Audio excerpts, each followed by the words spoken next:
Country people then with the salute una for inside that Tory house. Sabi self saying as Saturday and every time we the turn back for some of the main Tory them wey happen for inside the week, and we sabi say the week we just finish. Maybe one of the strong Tory the way worry people them over na this matter wey pa and the 5 picking them they be die for that side. So for Kuptamo inside Nous for West Region for we country, and we sabi wait to cause I will go turn back on top that chapter for Tory for inside Tory house, and we go talk to on top this case from Mato. We will tell una sote today as well the talk. None of the 103 people them where they be catch them for Kale wey be happen for size of for Mato, he never get freedom. But we hear say the big people them for inside Southwest Region and Meme in particular, they honor them, the senator them, and even Ngomna people they fight for say make other people them so fast with their hand them clean. May they leave them, they turn back for their house as we Tori,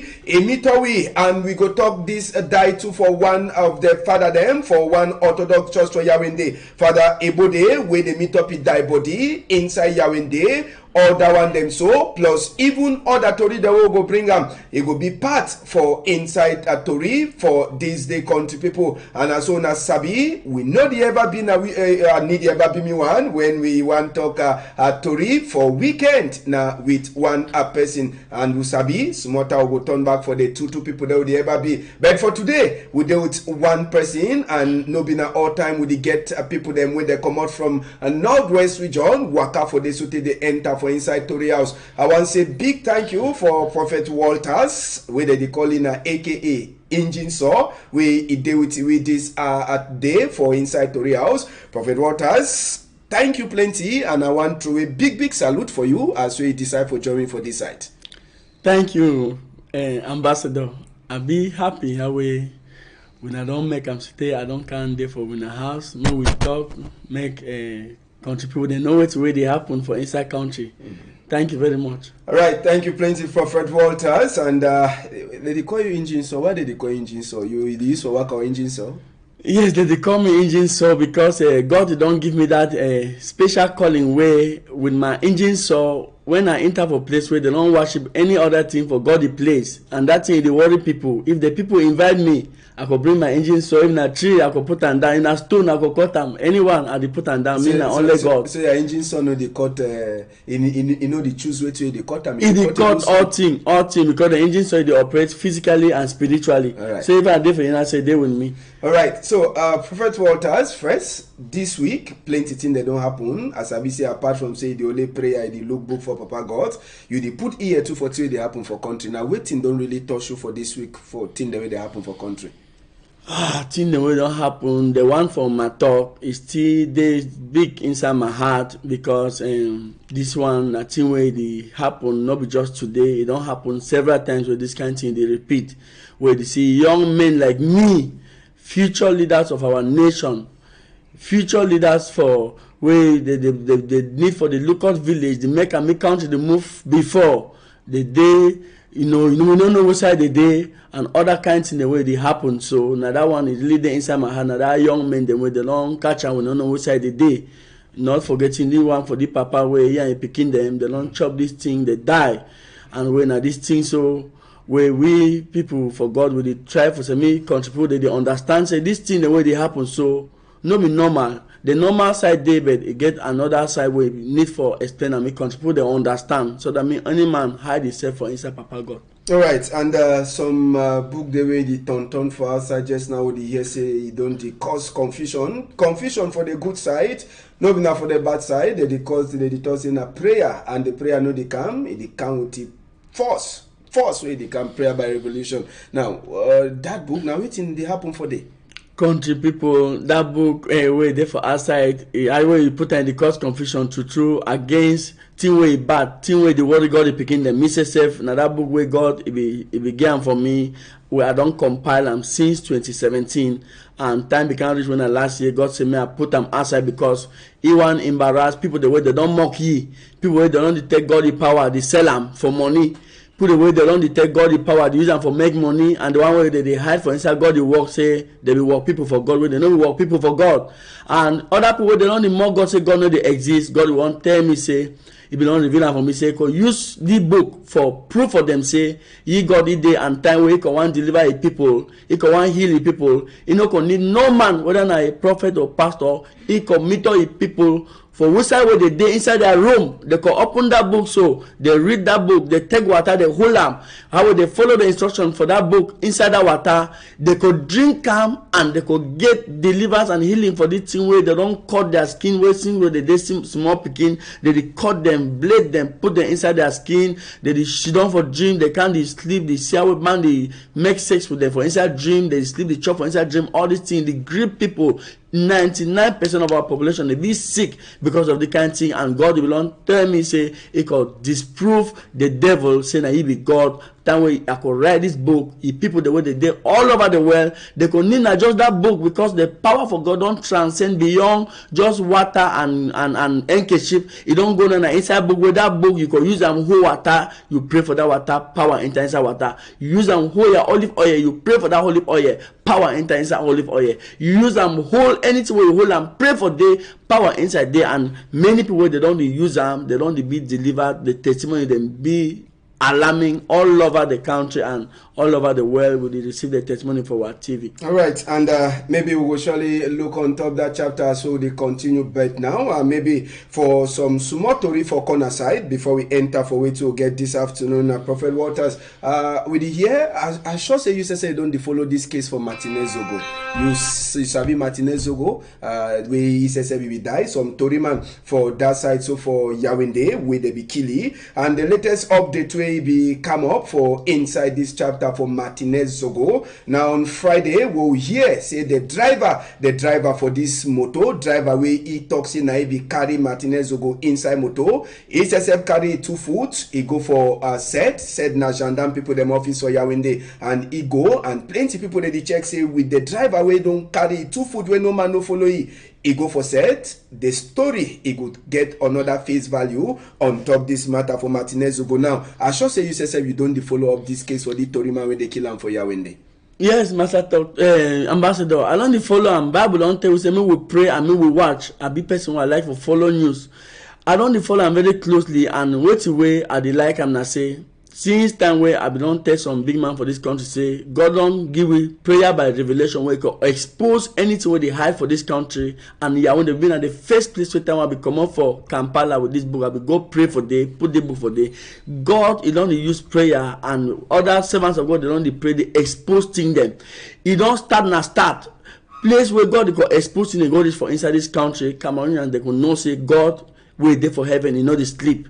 How will this driver don't take his food waka konya go ye one?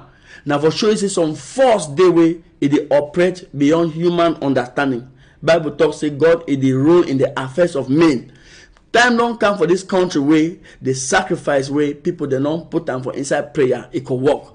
And this year way may I be talking a year of revelations. Now the year this we could see the answer for God will only wait for inside this country. Now, plenty people that they check say that driver, if you been at the blood for Martinez Zogo, they worry or you don't worry, so take SFC because from the start for this investigate, so take the level where they now where they don't put some people then for back counter for some half time, so they go the wait for their own time for get judgment. Some that the church checks say since they never bury Martinez Zogo, if you been at blood, you talk in a God. If it been a blood, that one for layman. Yes. But for we spiritual people, we will not look at things in a holistic way. We see say God in hand, he don't come down for work. So that me this country, me think them be spelled out through come up for once for this country, so that people could get peace. Because I don't talk say true peace, now the acceptance and the implementation of the truth. That means say when you accept say these things are true, then you agree for apply that truth, you get peace. And now God now he bring the kind of peace, no be man again, no be government again, no be some person where they beg again for peace any other side. Now God is say don't decide for enter this Cameroon now with peace, where the truth could be unveiled, all man could see him. So God in power don't touch all the man.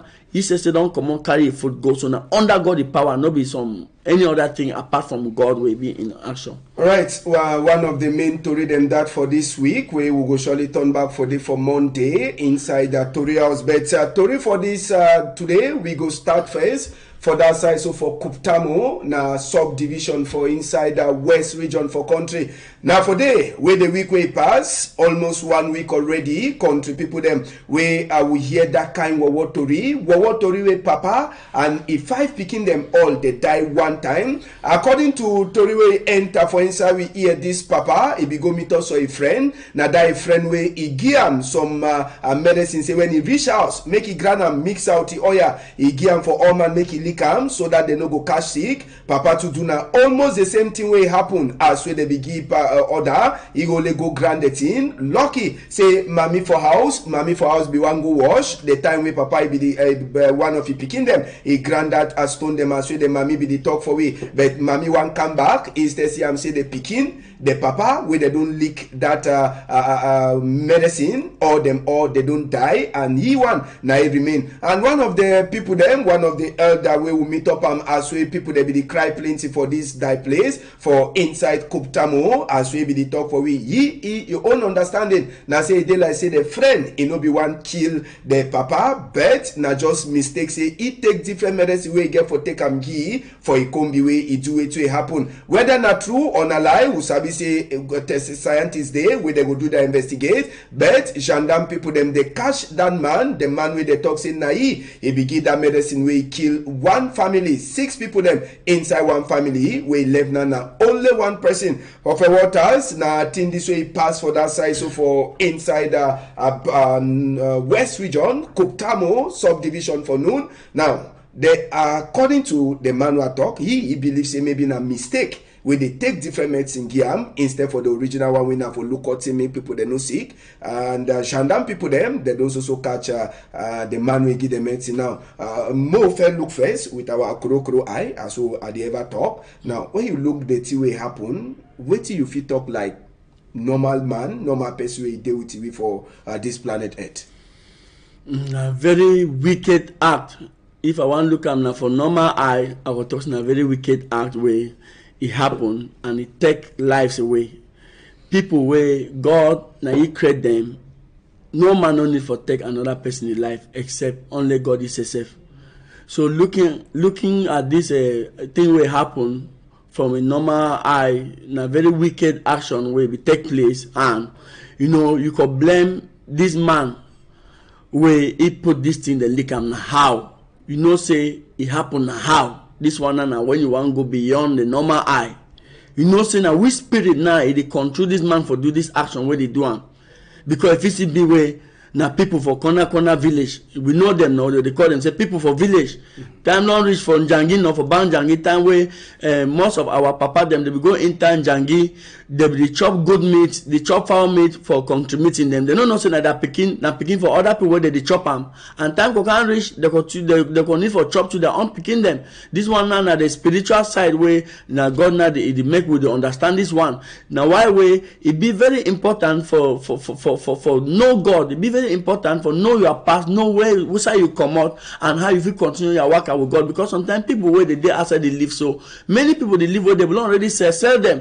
Someone they live where their papa they belong enter for some meeting and chop good meat. They just say they chop the normal good meat way, they chop the other people their own picking them way, small time they could come after their own them. But looking at it for the way all man feel understand, no wicked man no fit decide for eliminate a whole family if some evil hand no do it behind. Because normal human being will be created with the image of God in ye, with the goodness of God. Bible talks about God will be breathed into the nostrils of man, the breath of God. It dey inside man with that breath na goodness. So no human being fit do evil. God is to a certain extent, he must limit them for some way. But if you see open evil way, go to the limit. It shows that God decide for save that woman. If that woman die, woman will come back and chop, eat you for die. So if I wipe the whole family. So you see evil go to this extent, that means say some invisible hand way, science not fit explain them. People not fit explain them, it there for back. Now, if na you check say that man way he give the medicine, where the toxin na where friend go give the medicine. The gendarme people them they be get for catchy for ask question. Some people the way they be the call for radio, they be the toxic the gendarme they for make it too. He take that medicine, he lick and for see whether he go die or he no go die. Now so some people they argue but the man which gendarme they don't catch it, he go help for say maybe we'll get some more true concerning this thing will happen. Yes, he find how way gendarme them be catchy so that they will do investigation, they will follow up for us how it happened, because the human side it be very important for we for know how we even that invisible hand, even if they want to use people, how did they use people? So when they take that man, so nobody say me they make a lick and because if he lick and die, now so another man don't die. And believe me, any man will die way, no mean that God it time for call that man. Now Satan they rejoice, now Satan they enjoy, now Satan they mock people, they more and more, now Satan make people they mean they fear ye. So we need for limit death.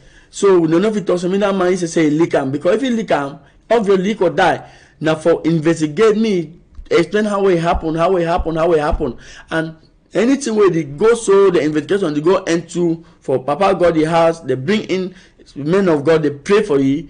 Now anyway, they can't think it be possible say more stop and it not ever can happen again. But if we dey for place where when something happens, so they go just go into now only for village council, they not bring men of God, they made it to pray.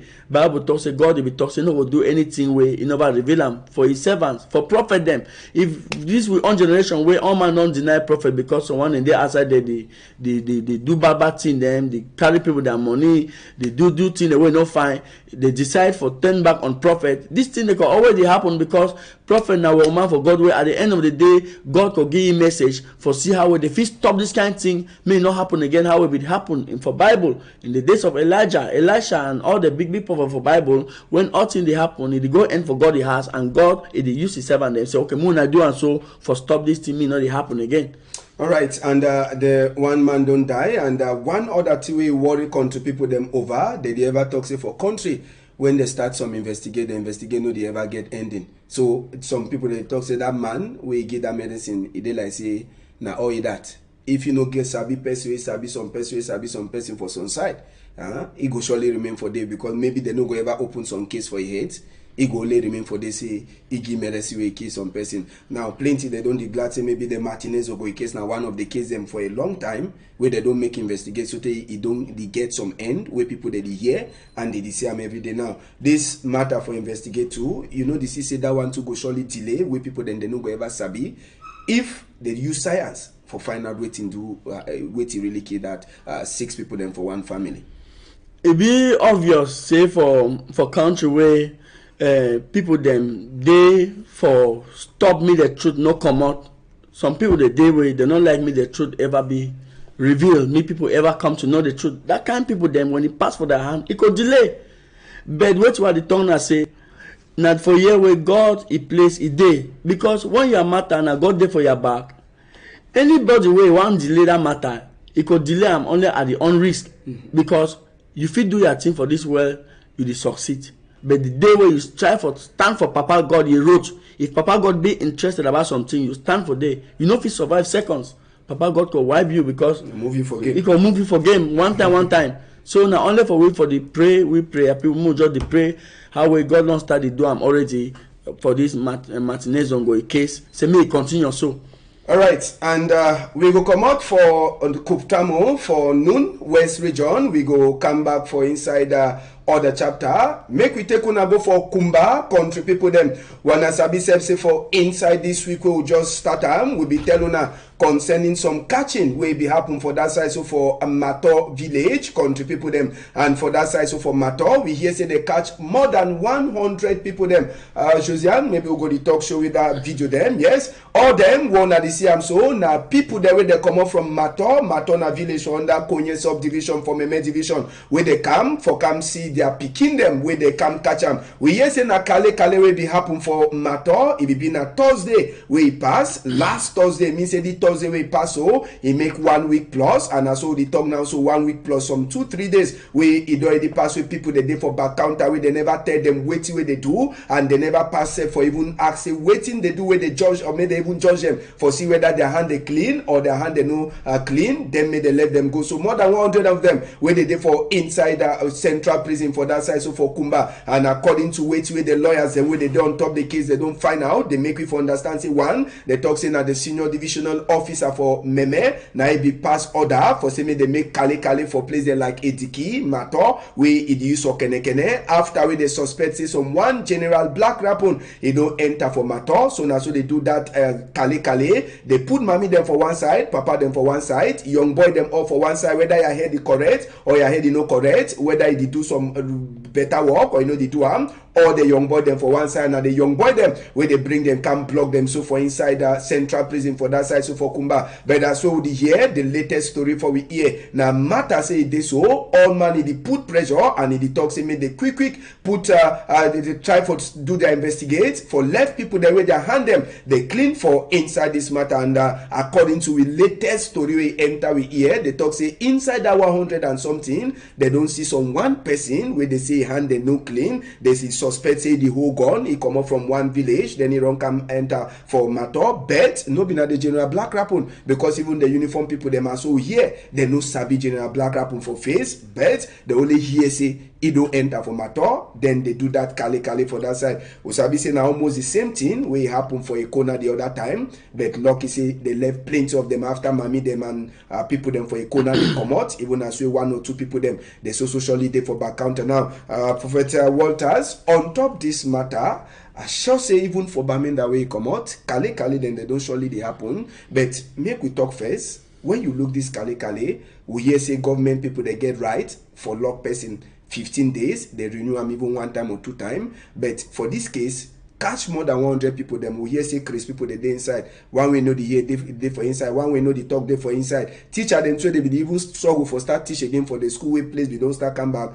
they inside. Now, inside this chapter, you look away your normal eye, then we'll continue for talk for the other side. Inside this chapter, the first thing we see and for them I say, normally something don't happen, they don't hear, they don't get a story say person don't come enter for you, the one catch and when a bad person. It been a normal thing say if you carry X with one fry and we never broken. They don't encircle the place, they do kale. That one they fine for sort out who is the worried people them. But what we want another the truth. Make person no kind of bad heart for go put people then, say don't lock people then where they don't get access. Now for which condition where they don't put more than 100 people then. Now for where they don't put them, for which kind of condition where they don't put them. Now that one we want to me, they respect people that right, that basic fundamental right with God, Papa God, they don't give them. That people where they don't put them, so they wash, they chop fine, their family they access for them, and now which duration where they supposed to keep these people them. Now the truth is what we want them for this country. So I mean all man like country. But I know cut you, Prophet Walters, I want to find out from you. Maybe you know law too for country some more. I'm not sure whether law for country talk say Jogo cash person, then lucky 1 time for prison. No. Where you never get proof for which we do. The one where book lawyer people they call down say flagrant delete. Now I mean say don't cash person where they do something red-handed way. If he catch it, but if you do not suspect, no be na to do state council where they send a warrant, then before you arrest you and so on. If you never follow that procedure, means say already you don't violate the person a basic fundamental right. All mandate people where they do it bad way if he catch it. All we will there for us, we get one person with one we don't do 1 or 2 things, we feel like for catch it, but we not feel catch it because we respect your right. It's still being a human being. So for me, first thing where they be supposed to do now for follow that normal right, and even if they be supposed to violate them, talking in the sense that some dangerous element some person will can put bomb, it keep people the way they don't suspect them, they don't catch all man. They need for accelerate the procedure so that they can sort out who it be the primary suspect with enough evidence where it shows that person. Now where they define am, then they leave the rest. Now this thing make people they love country. People they love all man where they inside country. Love even man where they do it on work like police and gendarme. But anything where if they go against this, it only develop more feelings for hate country, hate uniform people, hate thing where they even get for talk for them. High thing where they for even tell them for ease them so that we fit solve this problem meeting and they find for inside country. And how are they talk so? Me alone there for the place for Kale. No, yes, we go the camp. Okay. I want to say we show people them matter after where they catch people them in a zone where people they know they enter careless, but will be fit for see also struggle for see matter inside the week. No, na latest image though. We will take una go for matter just now for Shona. Matter na small village, but people there they should done for that village where them say they be there. They tell we say things and they be already start to turn back small for matter. Josiane, make we show image for matter just now for talk on top that matter. Now it's amateur image and we turn just for show na swim matter it don't cut turn be after that Kale. We hear say Thursday way uniform put the pass for day, you know stay again after another uniform put the so enter again for matter where you don't make people them they don't run come out. If you see that video for matter Josiane for that other side, yes. Now we see this amateur video now primary school that wanna see within the week we'll take this image them country people them. We hear say the primary school for normal time the place be already full up, teacher they be teach there, but after the Kale we hear say picking them. Now one you start count them and even some of the teacher them too they you pick them inside the matter, they make away place it don't quiet and plenty people that don't ask them this kind of one with this population we be don't study enjoy life for village back. Now if the uniform put they come back again then they even get some person for day. This population go surely they even fear for meter with the uniform put for talk for them say na they one and bad man this way just enter this one will no sabi for years. So now if you see the whole matter plenty people them would hear they don't run enter for bush after that Kale we pass. Now we sabi say for up for Yawende even for inside the region the way this suffer they all man he cry and say make people they enter back for town, make things they turn back to normal. But when things they turn back to normal, then you would pass orders, say may they catch people them or may they hold people them for sick. I say they say one person we they suspected they among. Then after you know even left that people them, I should say the people them they would surely get some doubt too for you if you can ask in something. They'll surely they get some doubt now. Now matter that, but with the show matter we matter don't dry back again. Where life be don't the enter for day. Yes, Master Talk. Now for year we the pray, say me people open their heart for God. Because now only God is spirit, if he give you wisdom for use and make something we could find for country. We could find for inside any matter where your hand there on top. If you not get spirit for God, you go surely get other spirit for some other thing where they smoke or spirit for some other person where it dominate you. You go just do your own thing. Problem called the worst. Trouble called the increase. With the praise and make people open their heart for God. Now a village don't start the enter back. The more village they enter, the more people they like will come back for village. And then the more when people come back for village, they get the number there for village. Even anybody who want worry people play with the day plenty, it can check sense how he could do and fine. But now if people don't come back for village and something they will never use wisdom, we scatter them again so we not blame any other person. We can only stay blame on ourselves. And how they happen so it affect all sides, Master Talk. No, that's where people fail for understand. Ambassador. That's where people fail for understand. It affect all sides. This thing nowadays so I think they say they affect your own day. I think they say even they affect Douala here. Because one of them way you can see the situation run you can for your own day. If you go reach for dinner, it's just the vex they don't can catch your brother them. And you don't know play with brother in the day. Sometimes they don't keep brother. You want to see each one go plant bomb for some side for Yaoundé. Say they don't can catch brother. So now this thing they bring hatred. We need to know how for the manage this thing them in a for a different way. You know can make the trouble the fuel up now more and more because the trouble already escalate. With the channel say me they calm down so that we can remain for table. We decide which way God want for we. No, we say place one start enter this kind of thing they happen. Now we don't know where about for put them. Village don't the drive back. Enough fine, Ambassador. All right, and on top this matter, I will use the opportunity for ask you come on for Bamenda, and I shall say Bamenda, you know, they different from Mato or Kwakwa. More no talk Bamenda town because we sabi say town. Even as we sometimes they talk say even the Bamenda town they use so kene. But you don't be for inside Northwest region for a long time. You don't meet up this kind of situation before. You will normally we sabi say where your papa got the book people they get for fear. I don't meet up the situation. No be one time, no be two times. That stone a big chapter where if I want that, if I want to country people now, I need to me I give them my own number now. Me they call me I give them a video. Me they see what me I don't go through because I don't go. My last crusade where we get time for one of the last crusade where we get time for Pidgin last ending last year. You know, now just some few months back. They come now for crusade ground. Can't take me under gun point. Shoot gun for crusade ground. All man go down. They carry me, disappear with them. How I come back, now only go no bet on I say because they are the save a living God, and I know we spend nobody reach up to 20-30 minutes for day. I don't come back. And I don't pay any ransom for anybody, I don't do anything. I only talk now my true. I go for play where they take me go, they take me right inside my motor, drive me with and go. I go talk now from I just go talk now from my true. Which way I come for Pidgin for do for pray for God the people because how way this fight don't go on for so many for a long time now, which people they don't be glad.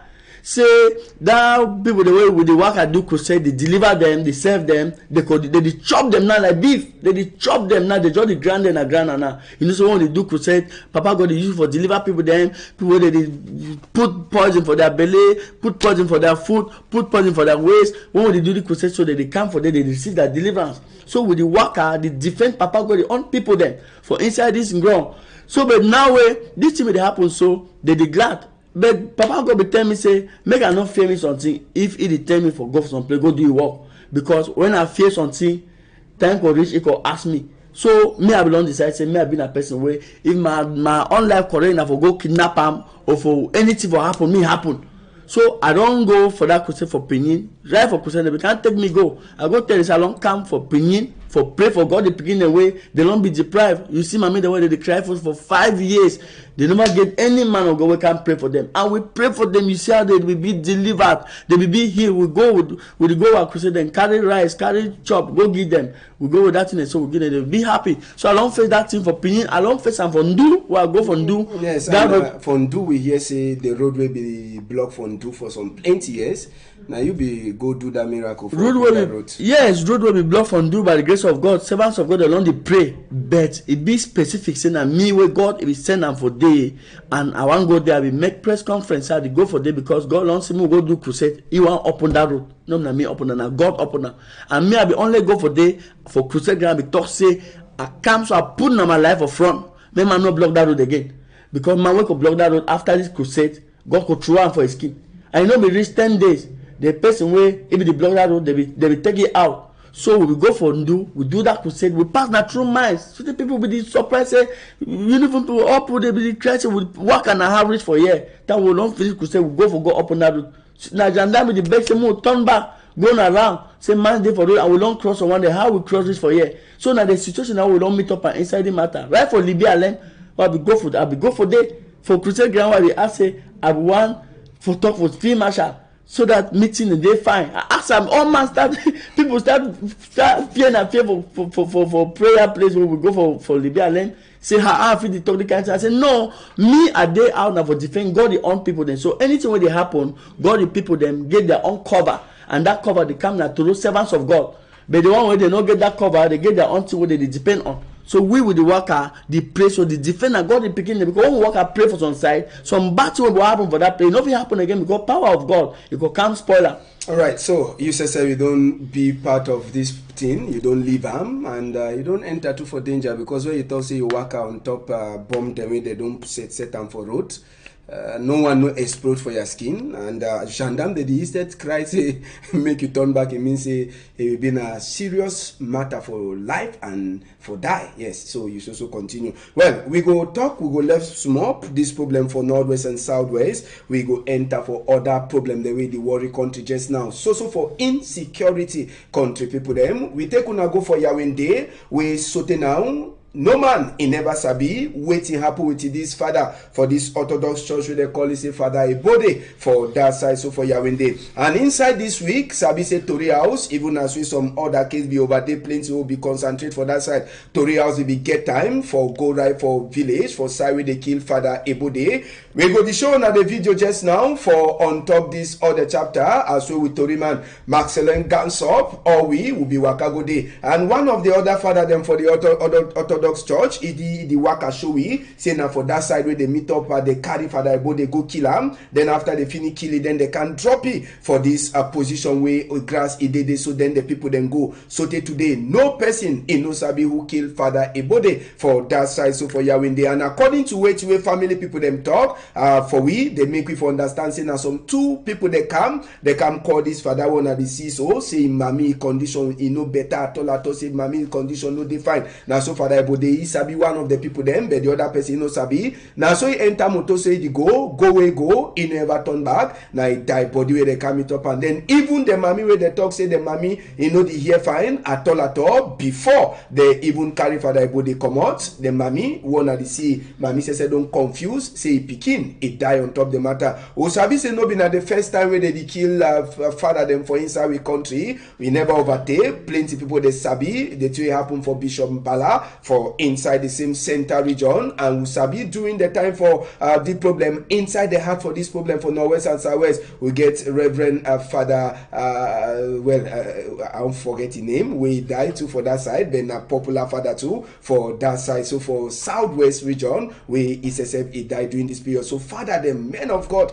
them too they don't suffer for this matter, and the overall priest for inside this chapter he too don't beg for say waiting make the people there they kill Father Ebode may necessarily they come out, and Usabi say plenty of the time them men of God Usabi say they come now for come do their work, but when they start for kill them, some people them they fear na fear, like it just they like profession for uniform work. Some people they fear for good day for sicker matter, say they fit send them for war. And for chapter for una they serve God, una too they fear. Normally no be get for fear. Plenty of una don't die during this period crisis, but now leave Northwest and Southwest for outside. It is surprise you say for inside heart for Yawende, the cash man of God killer. You know, it surprised me, Mr. Ambassador, because nothing we don't see it happen for some time for we country. If me, God not be serve me, they for catch me, so go kill them. They come from my house, we gun them. Come from my house, for can't catch me. The one come where God belong reveal and for me say they come. So me I be on prayer and fasting. So on the second day of the fast, they enter. And my woman, he opened door for them. He seen a gun for them. He dragged door, yeah, and then they fight door woman. He no fear that gun them. They fight door, so they lock back door. We call for alarm, and the people they be run. And God will ask me, say, okay, now leave this place and go here. So it be normal, say, when you dey out to do your work, if you be true workman for God, if you be true one, that work what they do, and so no na all thing wey define all man. It must provoke some people them. That people the way they like this crusade, we will do some crusade from Boda, where they come God rally you them. They can't shoot broke church thing every day. Now because say we be the deliver picking the way they be devil with the confess, say they don't prepare that people them their womb, that woman them, that's young girl their womb. When they get belay, they can't move and for go do their rituals, forget them family, make their money. So when that thing they won't be exposed, they go rally camera people then, mean they can sabotage church, destroy crusade. So matter ambassador, anything when they do and when I find thing, it is fine for some people, it will work for some people.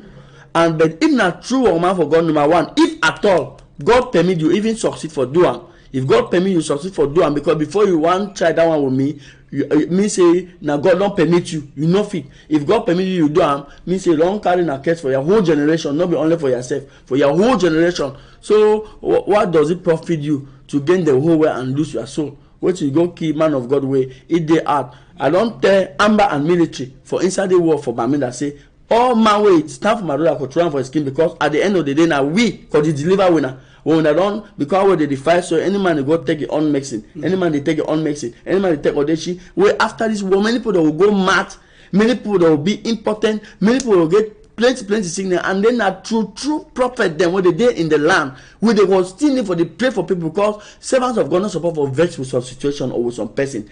But our honor for pray. Whether it can be in a hand of counsel, you say, okay, forgive, we pray. We forgive, we pray. Now our own work that. So man of God where they kill him, you where you kill, now your generation they inside fire. If not true man where with the serve God, you kill God permit him. You know me now today they start from the days of Elijah, and for Bible, for book, for First Kings chapter 18 to 19. They be the key prophets of God, but some good man be there inside Ahab government. Ahab will be the most wicked king in the history of Israel. Where this man will be say Obadiah. Obadiah be go carry some prophet them 50-50, go hide them for inside caves. It give them chop. So even you will hear that plan with the one kingdom man of God, you not take the stand of Obadiah for go hell ye, for hide you, for do that kind of thing. You too, you never select your head fine. Because if you don't, God for bless you. But when you see the kind way they come, I want to just find out from you. According to the story we'll get, Lucky say you should say they for the same line for work, for prayer for people them and other one. This father for Orthodox Church, they talk say person can't fool, man not say fully, but they can't tell you say your mommy know well. It dey for some kind of work condition. You know one of the person.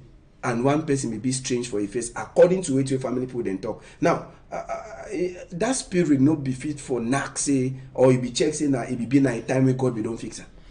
It be possible say if no night time that spirit is supposed for knack. It still be possible say God. I never to say God na God. No be whether how you die or how early you die where it show say you no be one man for God. God fit decide use that man so. How this thing for Zongo that Martinez Zongo they happen now, so through the commode people where they be physically be untouchable for this country, governor don't put hand for them, they put them on gata. So if it be where God is decide, he use that soul where they ever talk so we are sacrificed for God. If God fit decide for sacrificing for self others, God fit do them. But honestly, me being a God in a different thing. You must choose stand with your God, because God be able to bring down anything. He don't talk for Bible say, I will give up nations for your sake. So God will even give up country for sake of one man. If God you hands there for that one man for do two when one do am. But if I say God you don't decide for use that man, just leave the thing happen, make it use am now, put hand for table. What will fit tell Papa God again, Master Ambassador? We used to forget that belief say when you work for God a farmland, a bush. When bullet come, it does you. But as we talk, we get Father Sop for Southwest, where be died through bullet for Sika this problem for Northwest and Southwest, and we get Bishop Bala, his own case where the people there they kill it, they even throw in for inside water. Now when you see all the things and so now waiting you make out of this killing them for people that they work for God the farmland.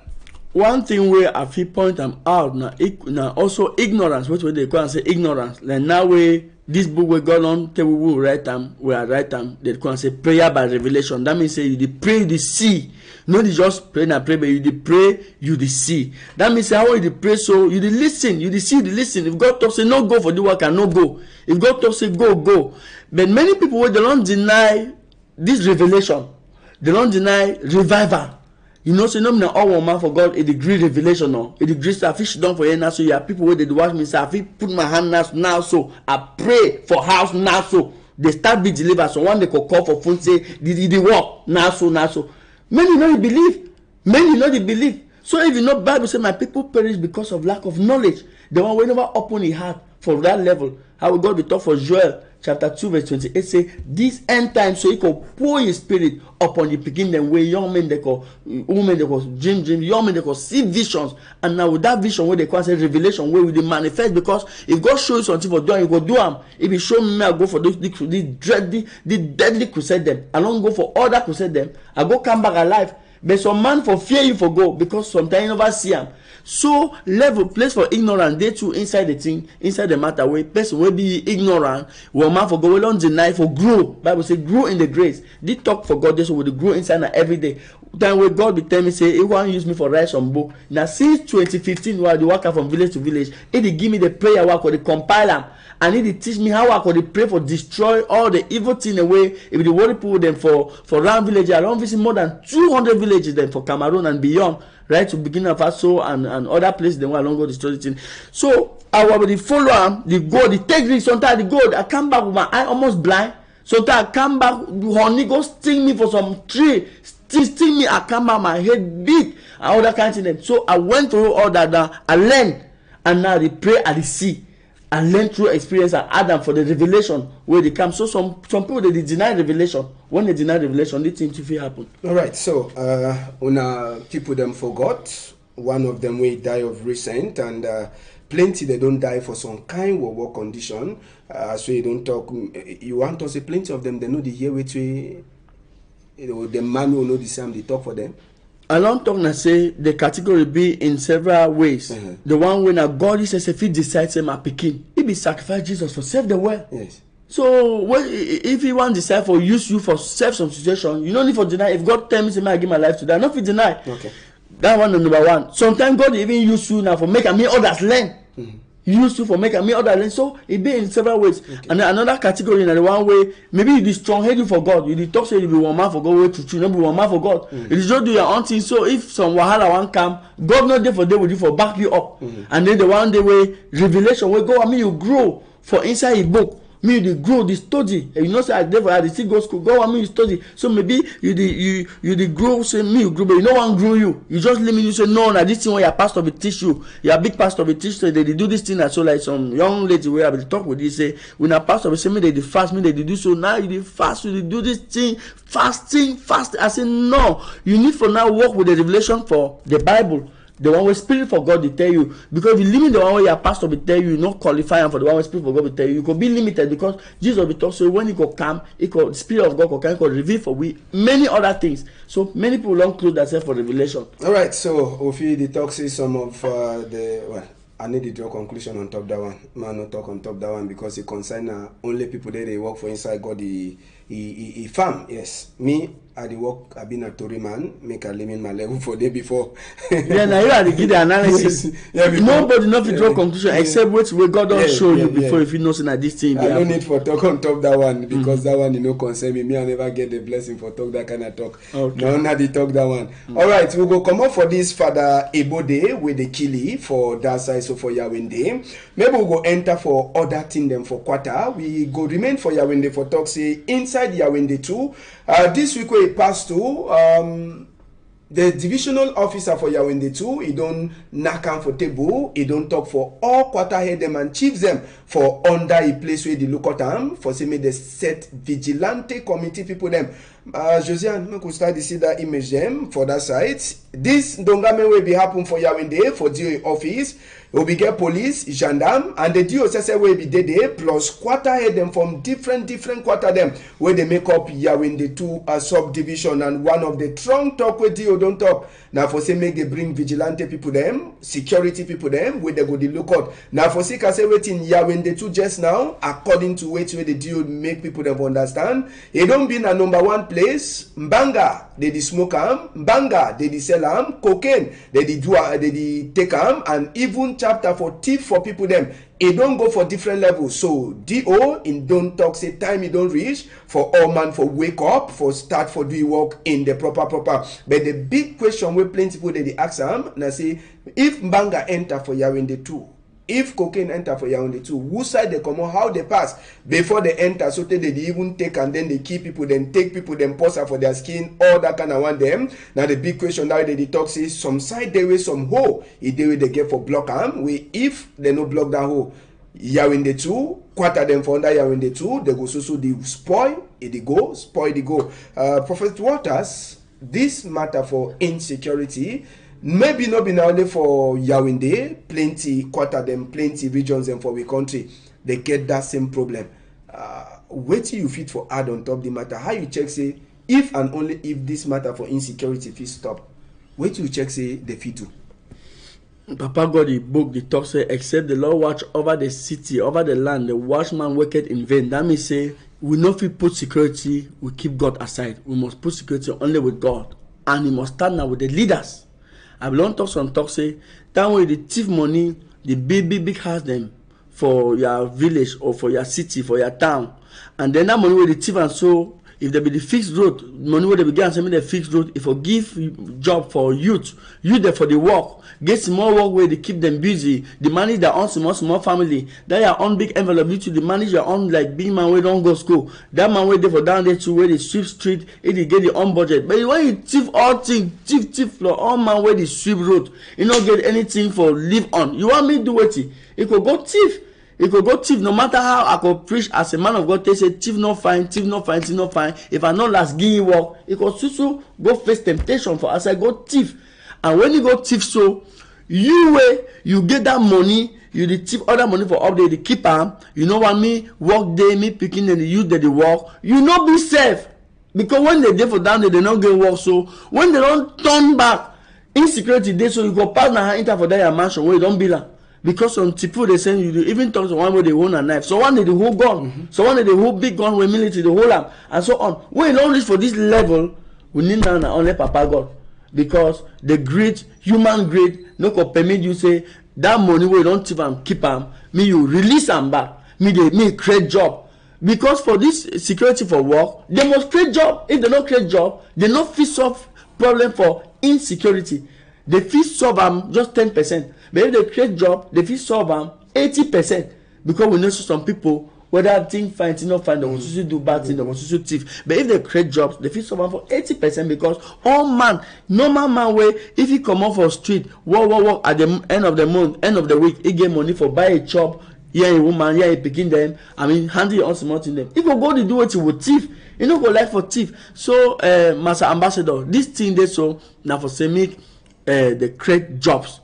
People where they don't take money from governor, go keep them for other places. Make them move all the money, make money they circulate inside country. Me work there, the thief could reduce. For that kind of quarter where they do this kind of thing, so may they not end only for discussion. May they put action for ground. That vigilante them. If they don't give them, if they not look at them, now they go turn back.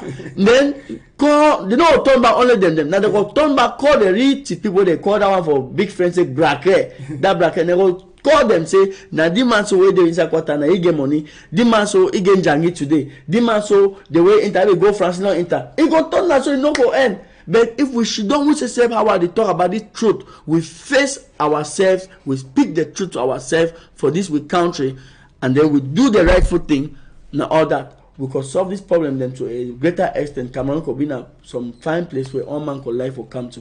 All right, with the talk insecurity, we go remain. Make we take una go for Sancho. You just come off for talk matter for thief, and maybe we go talk on top this chapter for Sancho, for police station for that side. So for Sancho, this week we'll finish they be showing some five young boy them, young boy them they for few work for farm. Boy, the way they for even work for some company, if some work be there. If you see their age, them know one day we talk. But according to police report, according to way Commissioner Dale, he talk for we. He make we for understand say the boy that they don't define them since 2022. Where people they come complain, say that the thief they Okada them. This man they tell we say now for Chang Hill, where they come down, where the boy they knock it for a back. He fall, they carry Okada go. And Prophet Walters, one thing with this boy, then I say when they thief your Okada, they know they carry him so fully go sell, then they take and enter for bush, they go move part by part, then they can sell them now part by part for outside, as we the Commissioner Dale for Sancho, he talk for we. Now, maybe if we talk chapter for work for you. Now the real chapter that for work, and the best place for the kind of people then are for outside, when they take them so, they put them for prison. Government fee create centers for prison. It creates skill works for prison that they learn how to do something for day. How they learn how something for this before the one come out for day, they can know how to do something. And also government will decide for partner with pastor them where they do this strong prayer where they move spirit for people them. Last time where I will go for Baminda Central Prison, we do prayer.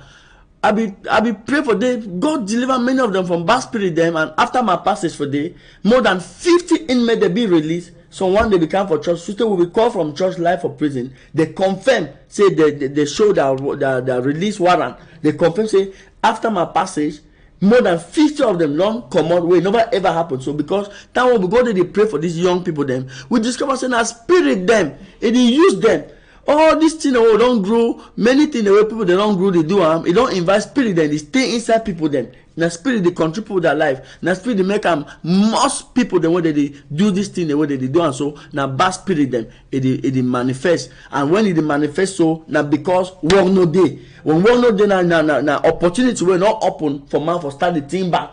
But if work be there, that spirit operation will be minimal, because human being in normal spirit it gets some resistance. Human being in normal spirit gets some resistance. But how way work no day, people where they supposed to give them work, they don't put all work for only their own private self with their family them. These people they be vulnerable, they be open, nothing not there for work, and so that spirit now they easily possess them through suffering and through torture, mental torture. And when they started things, so they go thief, do all these kinds of things. The one that waiting, they thief go up, calm down. So when they go climb thief na zinc, move man is. So when they even thief na foul, so thief foul, all that. So, man begin when he works, so become an able man and so on. And the solution for this kind of matter, I say, make them not just catch them, lock them after they move them. Make they help, make counselors, men of God, make they can pray with them. But they can, for Baminda, many ways they watch me now, they know how I don't pray with them. They don't be released from prison only after prayer. So I think that one of the solutions that we'll forget that. Prophet, what does he do politics? I know they do politics. I mean, I've been a servant of God, but they give counseling for person when they do politics, because we need good politicians for our country, Cameroon. Okay, we get Senate vote where they happen. If you fit talk some more on top that Senate vote, plenty people that they check say that Senate sometimes they don't for even vote, because when they go think they know the worker. You wait you check say the lack for that upper house as well they call them vote till they happen, and we'll get new senators them small time when they go enter for inside house or Senate. The only thing I fit talk for that one, I say, how God he talk for 2 Chronicles chapter 7 verse 14, say, if my people who are called by my name will humble themselves, will repent and turn away from their evil, I, God, will hear their prayer and answer them. Senator them, people where they go for senatorial elections. Now elections for do waiting. Not for look out, God is picking them. Make them go for God. If they go for God, God will tell them the rightful thing for do, and God will choose His own people. God now He control the hearts of men, now He rule in the affairs of men. How He book the talk. God will choose His own people them, and that people them they could vote them, they could succeed. But if God not there for inside the matter, that means say now another third agenda that as the Senate, as well that Senate voted they happen who sabi already say the party where they look at Cameroon, it dey for all region. Now only one day present for all region. Place them like Southwest and South region. They already get their senators. Them already 14 where they wait. Then we get other 8 regions where they get for fight, who get for come Senate with other party them. And for Northwest, for side we come out, we say SDF and CPDM they get for do some small game plan for see whether they agree. We say SDF too if food don't broke. Master Ambassador, you know say how it is so. Now only when people can open their hearts for God, for come in. It no matter whether the party were there for power, whether you don't already get all the senators for the country. No, that one matter. Time long reach for this country what we need for face the truth. The Anglophone crisis don't teach we a bitter lesson, and don't give a bitter pill for everybody for swallow. We now so even big people where they are on the way they get their house then for Birmingham. They know if we go for day for Booyah, they know if we go for they go stay inside. Even if governor they come, nobody they escort them. Now any man will get escort. No. Time long reach for we for look each other and speak the truth. If we accept the truth, because God will not talk say this year of revelations, the truth will be accepted and implemented by the power of God. So anybody where they go for any leadership position for Cameroon, where they accept the truth, it will succeed. Because you feel you go for senatorial elections where God will tell you now for do different thing. If you want to do different thing, God will tell you about do different thing, but you try for hide them, that time don't pass. And now why we God, if you don't already reveal for some of we say, ye could come in now so that the truth will be accepted humbly or forcefully. So God will come with the truth for our nation, Cameroon. So we just pray, say, me all man align for that truth so that we could get a new Cameroon. All right, we don't finish for Tori this afternoon, but before we come out, we get announcements them. We'll bring them for now for inside Tori House, country people them. We get 2 announcements. We could take them as we come. Josiane, if you give me the first one for announcement we did there, we get this pa name na Anga Lucas Tamabang we pa to don loss according to Tori we enter for inside we here. Pa be dena for size for Yahweh the way don't lost since and sote now family for anger in never fit for see their papa. So the back say any person we see Pa Lucas 65 573 353 675 508 781. Number 1 if you use them for call the family or take pa go for any gendarme or police office we ide for corner.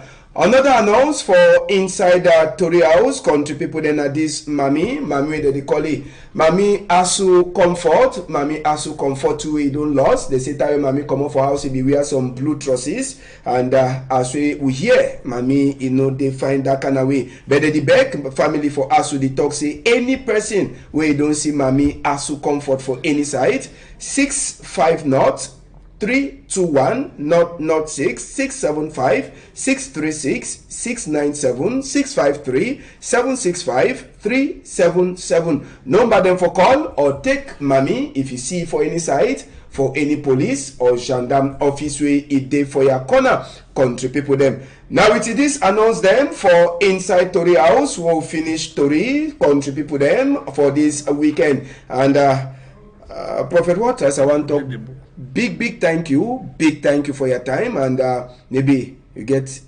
30 seconds to talk more finish. Thank you Mr. Ambassador and wait where I feel talk now. May God bless the tele viewers for Equinoxe TV. May God bless our nation Cameroon and may God continue to give you the fear for your heart for love you. And I get a project for our nation Cameroon. That project they call say prayer by revelation. Get your own copy of that book and be a victim in the hands of any witch, wizard or occultist where if he just grant you anytime anyhow that book it could bless you and your family. All right, we don't finish story for inside Tori House country people them. Once a big thank you for Jires. Now Jires put with camera for this day. Thank you to Josiane. We help for giving image as well they call them. We get Gabin, we get Malice, and the group for technicians they be doing with inside this week. We get Lodipone, we get Derek and Mama Tilda. No forget on Johan and Jonathan for inside the week. If Papa God agree, we go meet up on Monday with the latest concerning vote them for Senator way they happen and other thing the way happen for this weekend. Now for Tori House and now only for one place. Sote for Monday.